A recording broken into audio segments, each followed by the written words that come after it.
दोस्तों, अमर की शादी में स्टेज पर जब वर और वधू को मालाएं पहनाई जा रही थी, तभी दुल्हन की बगल में खड़ी एक खूबसूरत लड़की ने मुस्कुराते हुए अपनी एक आंख दबा दी, तो अमर झेंप गया था।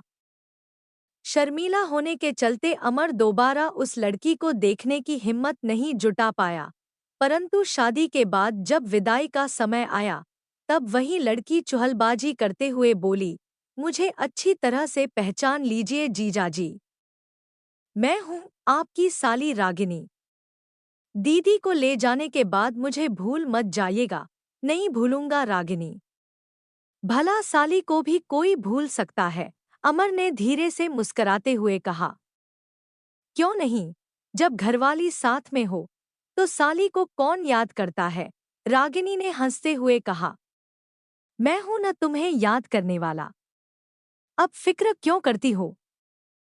कहते हुए अमर अपनी बीवी दिव्या के साथ घर से बाहर निकल आया। कुछ दिनों के बाद रागिनी अपने पिता के साथ दिव्या से मिलने उसके घर आई और एक हफ्ते के लिए वहीं रह गई, जबकि उसके पिता बेटी से मिलने के बाद उसी रात अपने घर वापस आ गए। रागिनी अमर के बर्ताव से काफी खुश थी। वह उससे घुल-मिल कर बातें करना चाहती थी, पर संकोची होने के चलते अमर खुलकर उससे बातें नहीं कर पाता था। वह केवल मुस्कुरा कर ही रह जाता था।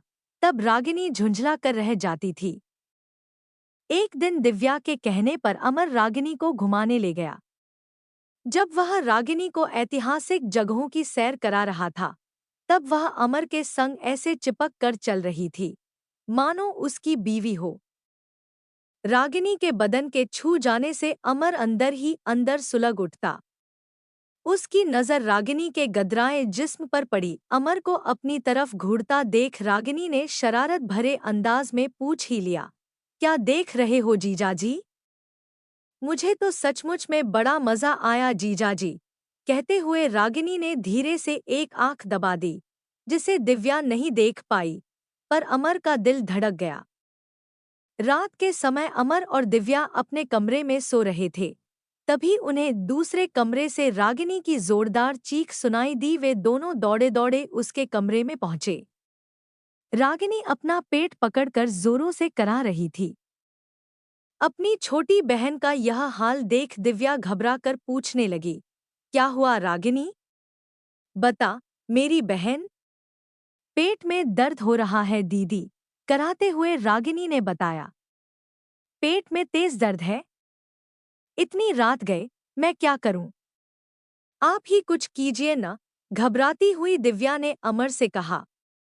घबराओ मत, मेरे पास पेट दर्द की दवा है। तुम अलमारी में से जल्दी दवा लेकर आओ, अमर ने दिव्या से कहा।